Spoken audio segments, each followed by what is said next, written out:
Hi everyone, so you are in the market for a form of liquid grease that is suitable for a universal application. Look no further than Worth HHS 2000. HHS 2000 has an extreme high pressure resistance. It also can withstand high loads and it is highly adhesive.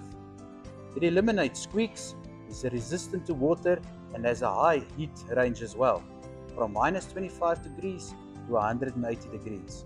There's 500 milliliters of product in this can and 150 milliliters of propellant. The application of this product is to spray and to let flash off. Because it's in liquid form, once it exits the can, it can get into all the hard to reach places your hands cannot. Once it has flashed off, it becomes degrease. So I have sprayed some HHS 2000 in here and waited until it flashed off